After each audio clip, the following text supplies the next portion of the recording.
हाँ तो बच्चों, जो सेकेंड हमारा अलजेब्रिक मेथड है उसका नाम है elimination method. Elimination method, elimination नाम से लग रहा है ना, कुछ एलिमिनेट करना। हाँ बिल्कुल। तो यहाँ पर हमको ये देखना है कि एलिमिनेशन मेथड, जैसा कि आप देख रहे हैं रिमूविंग, एलिमिनेशन का मतलब क्या है, किसी चीज़ को हटाना है।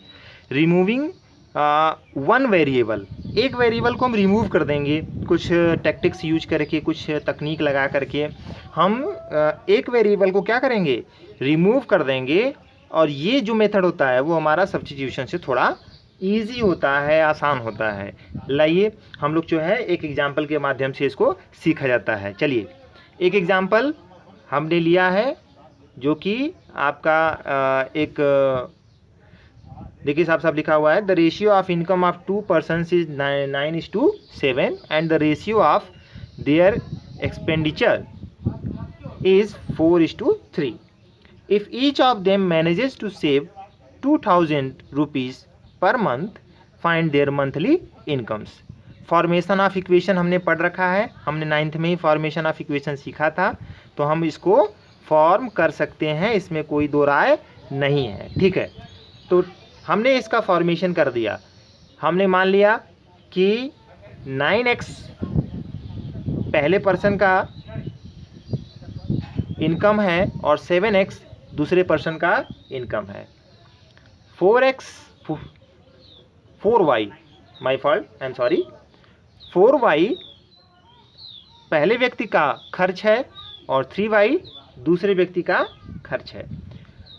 तो इस तरह से अगर देखा जाए तो जो पहले व्यक्ति की सेविंग हुई वो कितनी हुई, तो पहले व्यक्ति की जो टोटल सेविंग हुई वो हो गई 9x - 4y, मतलब पहले व्यक्ति ने जितना कमाया पहले एक महीने में और उसने जितना खर्च किया एक महीने में, माइनस करेंगे तो हमको पहला इक्वेशन मिलेगा लीनियर इक्वेशन। दूसरा व्यक्ति एक महीने में जितना अर्न करता है और एक महीने में जितना खर्च करता है, उसको अगर सब्ट्रैक्ट करेंगे तो हमको क्या मिलेगा, दूसरे व्यक्ति का सेविंग। और ये बताया गया है हमको each of them manage to save 2000 rupees. इसका मतलब दोनों कितना बचा लेते हैं, 2000 रुपये, ये 2000 यहाँ और 2000 यहाँ। तो इस तरह से हमको दो इक्वेशन मिले हैं, यानी पेयर ऑफ लीनियर इक्वेशन मिले हैं, जिनको सॉल्व करके हम ये बता सकते हैं कि दोनों की मंथली इनकम कितनी है।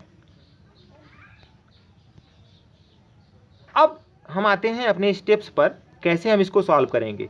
पहला तो आप अभी इसको सब्स्टिट्यूशन मेथड से, ग्राफिकल मेथड से सॉल्व कर सकते हो, लेकिन ग्राफिकल मेथड बार बार ग्राफ खींचना इनकन्वीनियंट है, मतलब असुविधाजनक है। सब्स्टिट्यूशन मेथड भी थोड़ा सा असुविधाजनक था, लेकिन एलिमिनेशन मेथड वो थोड़ा आसान हो जाएगा। कैसे, इस 9x - 4y 7x - 3y = 2000, ये जो दो इक्वेशन है इसको सॉल्व करना है। यहाँ पर हमको एक वेरिएबल को एलिमिनेट करना है। अब कैसे एलिमिनेट करेंगे, तो उसका तरीका ये है कि हम दोनों इक्वेशन में से किसी एक को दूसरे में से घटा देंगे कॉलम वाइज। कॉलम वाइज कहने का मतलब ये होता है कि x के नीचे x लिख करके y के नीचे y, यानी 9x 4y 2000, 7x 3y 2000, ये माइनस है, ये भी माइनस है, ये इक्वल टू है। ओके, घटाते हैं कॉलम वाइज, x वाले में से x घटेगा, y वाले में से y घटेगा, लेफ्ट का लेफ्ट घटेगा, राइट का राइट घटेगा, ये घटाते हैं, सब्ट्रैक्ट करते हैं। लेकिन यहाँ पर ध्यान देने वाली बात यह है कि सब्ट्रैक्शन से पहले हम एक तकनीक का इस्तेमाल करते हैं, हम किसी एक वेरिएबल के कोफिशिएंट को इक्वल बना लेते हैं। जैसे यहाँ पर आप देख रहे हो कि अगर हम y के कोफिशिएंट को इक्वल बनाना चाहें तो हमको पहले इक्वेशन में 3 का मल्टीप्लिकेशन करना पड़ेगा और दूसरे इक्वेशन में 4 का मल्टीप्लिकेशन करना पड़ेगा। तो पहले इक्वेशन में 3 का मल्टीप्लिकेशन, दूसरे इक्वेशन में 4 का मल्टीप्लिकेशन करके हम इनके y के कोफिशिएंट को हम इक्वल बना लेंगे। y का कोफिशिएंट कितना हो जाएगा, 12, यहाँ पर भी कितना हो जाएगा, 12 हो जाएगा। तो जो हमारा नया इक्वेशन होगा वो नया इक्वेशन क्या बन जाएगा,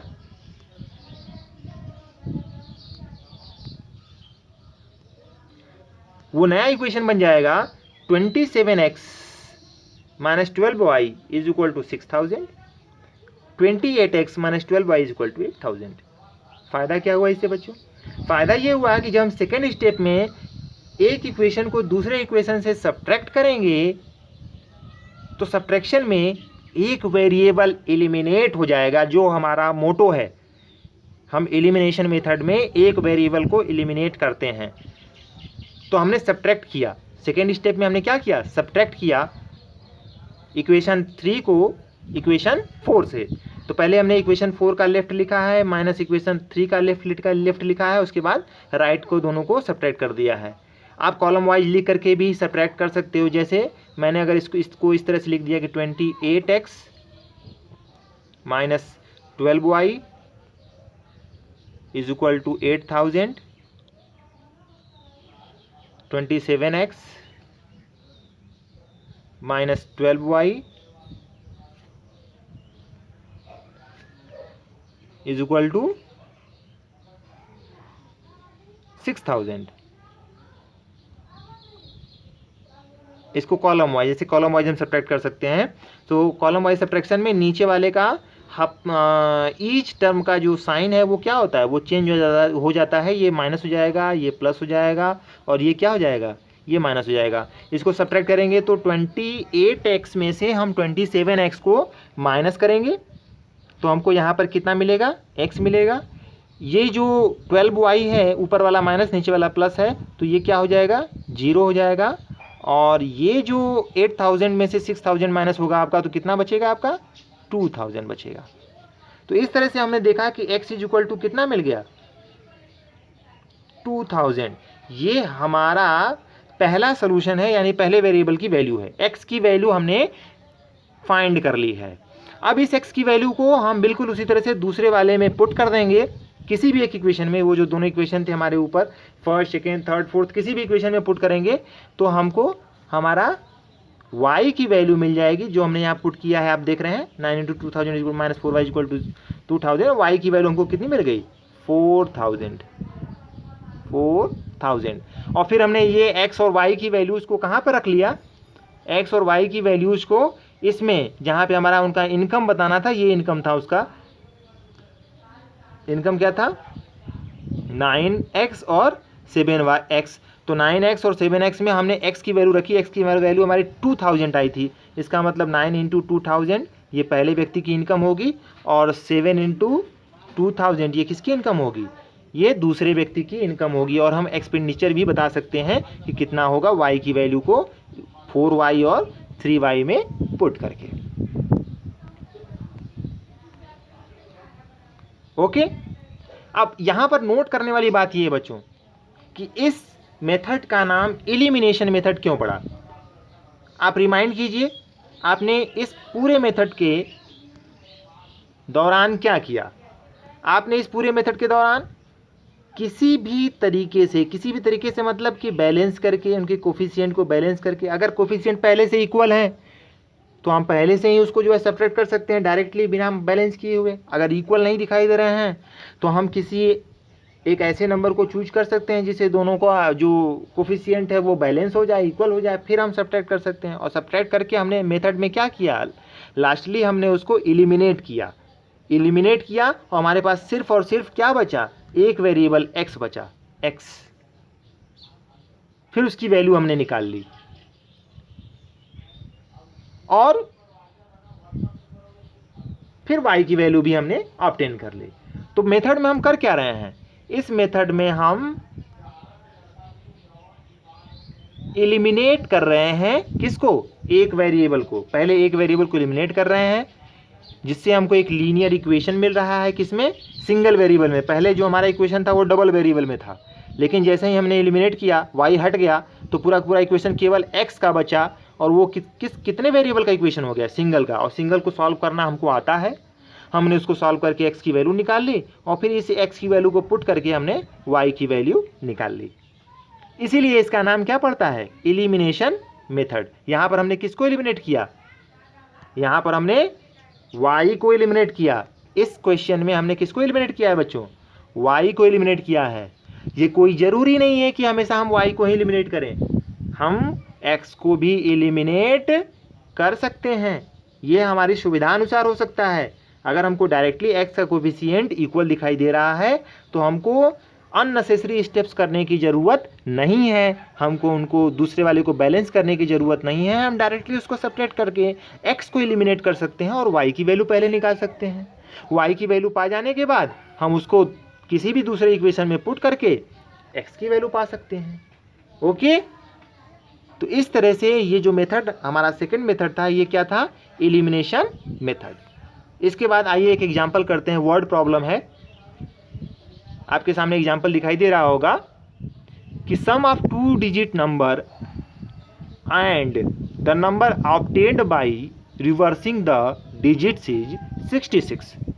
मतलब 2 डिजिट नंबर है, उसको ले लिया और उस डिजिट को रिवर्स करने पर जो नंबर बना उसको ले लिया। इन दोनों को सम करने पर जो सम है वो कितना है? 66 है। अगर डिजिट आपस में उनका डिफरेंस 2 का हो, मतलब जो डिजिट हैं उनका आपस में डिफरेंस कितने का हो? 2 का हो, तो क्वेश्चन है how many such numbers are there, ऐसे कितने नंबर हैं और कौन कौन हैं। तो आइए सोल्यूशन करते हैं। हम ये मान लेते हैं कि उसका भाई 2 डिजिट का नंबर है, तो 2 डिजिट का नंबर का जैसे मान लीजिए 12 है, तो 12 में क्या होता है बच्चों? 12 में आपका एक डिजिट 1 है, दूसरा डिजिट 2 है। तो हम मान लेते हैं कि इसका पहला डिजिट क्या है? x है, और दूसरा डिजिट क्या है? y है। और उसमें भी ये मान लेते हैं कि यूनिट वाला जो डिजिट है वो क्या है? x है। टेंस वाला डिजिट टेंस वाला जो डिजिट है वो क्या है? x है। और यूनिट वाला डिजिट जो है वो क्या है? y है। x और y। तो इस तरह से अगर आप देखो तो वो नंबर, जो नंबर हमको चाहिए था, वो नंबर हमारा क्या बन गया? वो नंबर बन गया 10 × x plus y। 10 × x plus y कैसे? देखो, ये जो 12 हमने लिखा है ये एक नंबर है 2 डिजिट का, इसमें पहला टेंस वाला डिजिट तो 1 है, और डिजिट है, बात समझो, डिजिट 1 है टेंस वाला, और यूनिट वाला डिजिट क्या है? 2 है। अब अगर देखा जाए इस नंबर को पाना हो हमको, अगर हमको केवल ये डिजिट पता हो, डिजिट 1 है डिजिट 2 है, इस नंबर को पाना हो तो हम कैसे पाएंगे? हम टेंस वाले में 10 का मल्टीप्लिकेशन करेंगे और फिर यूनिट वाला उसमें क्या कर देंगे? ऐड कर देंगे। बहुत सारे बच्चों को दिमाग में आएगा क्यों नहीं उसको हम एक्स वाई लिख दे रहे हैं। तो बच्चों एक्स वाई लिखने का मतलब होता है कि x × y, है ना? तो वो अर्थ का अनर्थ हो जाएगा, ऐसा नहीं करना है कि नहीं? x × y नहीं करना है। अगर 1 और 2 डिजिट लें और कहें कि इससे नंबर बनाइए और हम 1 × 2 कर दें तो 2 आ जाएगा ना, ये तो 2 डिजिट का नंबर ही नहीं रहा, तो वो मल्टीप्लिकेशन नहीं है बच्चों, ठीक है? ये ध्यान देना है। तो हमने जैसे ही माना कि हमारा टेंस डिजिट x है, यूनिट डिजिट y है,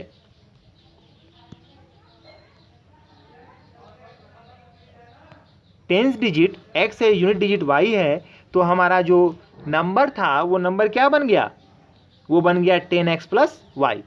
अच्छा, अब क्वेश्चन में उसने कह रखा है कि नंबर को रिवर्स करना है। रिवर्स मतलब डिजिट को रिवर्स करना है। अब डिजिट को रिवर्स करने का मतलब ये हुआ कि अभी जो y है, y वो बन गया टेंस, और जो x है वो बन गया यूनिट। तो इस तरह से जो हमारा नंबर क्रिएट होगा नया नंबर रिवर्स करने पर, वो क्या हो जाएगा? वो हो जाएगा 10y plus x।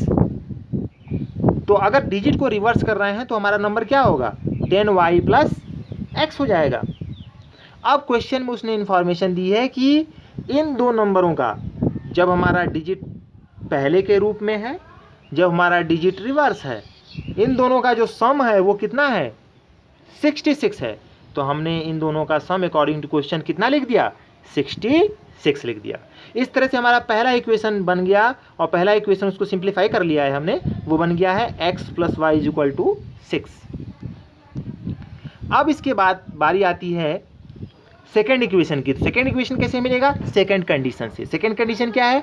If the digits of the number differ by 2, अगर उनका डिफरेंस कितना है? 2 है, तो इसका मतलब क्या होगा? इसका मतलब होगा कि पहला डिजिट x है और दूसरा डिजिट y है और उनमें डिफरेंस कितना है? डिफरेंस, तो डिफरेंस है 2 का, x minus y equal to 2।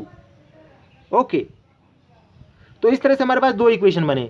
एक इक्वेशन बना x plus y equal to 6 और दूसरा इक्वेशन बना x minus y equal to 2। अब डिफरेंस की बात कही ना बच्चों, अब हमको नहीं पता कि यूनिट वाला डिजिट बड़ा है ना, कि टेंस वाला डिजिट बड़ा है, तो हम यहाँ पर दो इक्वेशन लिखे हैं। पहला इक्वेशन क्या लिखे हैं? x minus y equal to 2 और दूसरा इक्वेशन क्या लिखे हैं? y minus x equal to 2। हो सकता है कि दूसरे में से पहले घटाना पड़े या पहले में से दूसरे घटाना पड़े, कौन बड़ा है ये जानकारी हमको नहीं है, इसलिए हमने दो इक्वेशन लिखा है। अब पहला इक्वेशन ले लें। पहला इक्वेशन क्या था? x plus y equal to 6 और नीचे जो दो इक्वेशन बने हैं उनमें से कोई एक उठा लें। तो कोई एक में हमने क्या ले लिया? x minus y equal to 2। तो x minus y equal to 2 जब हम लेंगे तो इनको सॉल्व करेंगे एलिमिनेशन मेथड से। आपको पता है कैसे करना है, जोड़ दें, तो जोड़ देंगे तो ये कट जाएगा यानी खत्म हो जाएगा। तो ये 2x इक्वल टू कितना आ जाएगा? 8 और x की वैल्यू कितनी आ जाएगी? 4। तो x की वैल्यू हमारी 4 आएगी और जब हम किसी एक इक्वेशन में रखेंगे तो y की वैल्यू हमारी कितनी आ जाएगी? 2। तो इस तरह से जो कंडीशन थी हमारी ये वाले इक्वेशन के साथ, इस वाले इक्वेशन के साथ, इसको सॉल्व करने पर जो नंबर बना वो नंबर हमारा क्या बना? वो नंबर बना हमारा 4,2 यानी 4 क्या हो गया हमारा? टेंस डिजिट और 2 क्या हो गया? Unit digit. तो नंबर बन गया 42। अब इसके बाद आता है जो दूसरा इक्वेशन हमारे पास बचा था। दूसरा इक्वेशन कौन था? y minus x is equal to 2, उसको लिया और x plus y is equal to 6 को लिया। इन दोनों को सॉल्व करने पर हमको क्या मिला? x इज इक्वल टू 2 और y इज इक्वल टू 4। तो जो हमारा नंबर दूसरे वाले के लिए बना वो क्या बना? 24। तो हमको दो नंबर ऐसे मिल रहे हैं दिए गए क्वेश्चन के लिए, दिए गए क्वेश्चन के स्टेटमेंट्स के लिए हमारे पास ऐसे दो नंबर हैं जिनको रिवर्स करने पर, सम करने पर 62 और जिनके डिजिट्स का डिफरेंस 2 है। वो दो नंबर कौन है? वो दो नंबर हैं 42 और 24। तो हमारा दोनों आंसर होगा 42 और 24। तो इस तरह से बच्चों आज हमने क्या क्या सीखा? आज हमने सीखा कि सब्स्टिट्यूशन मेथड क्या होता है। सब्स्टिट्यूशन मेथड में किसी एक वेरिएबल को हम दूसरे वेरिएबल के टर्म में लिख लेते हैं और लिखने के लिए हम दो इक्वेशन में से किसी एक इक्वेशन का यूज करते हैं और फिर वहाँ से जो सिंगल वेरिएबल की वैल्यू निकाली है उसको हम दूसरे इक्वेशन में पुट करते हैं और फिर हम सॉल्व करके एक्स वाई की वैल्यू निकालते हैं, इसलिए इसका नाम सब्स्टिट्यूशन मेथड पड़ता है। सेकेंड मेथड हमने क्या पढ़ा? Elimination method. एलिमिनेशन मेथड में क्या करते हैं हम एक वेरिएबल को एलिमिनेट करते हैं। कैसे? दोनों इक्वेशन को एक दूसरे में से सब्ट्रैक्ट करके या ऐड करके, जो भी सुटेबल हो, और उसको करने के लिए हम बैलेंस कर लेते हैं किसको? कोफिशिएंट को। किसके कोफिशिएंट को? एक्स और वाई के कोफिशिएंट को बैलेंस कर लेते हैं और फिर एक्स वाई की वैल्यू निकाल लेते हैं, फाइंड करते हैं। इस तरह से हमने आज अलजेब्रिक मेथड में दो मेथड पढ़े, सब्स्टिट्यूशन मेथड और एलिमिनेशन मेथड। इनके माध्यम से भी हम सॉल्यूशन कर सकते हैं, एक्स की वैल्यू और वाई की वैल्यू फाइंड कर सकते हैं। आप एक और काम कर सकते हो कि किसी एक ही पेयर ऑफ लीनियर इक्वेशन के लिए ग्राफिकल मेथड, एलिमिनेशन मेथड और सब्स्टिट्यूशन मेथड, ये तीनों मेथड यूज करके आप देख सकते हो कि क्या एक ही सॉल्यूशन आ रहे हैं, और डेफिनेटली एक ही सॉल्यूशन आएगा। आप चेक करके देख सकते हो। Thank you for watching.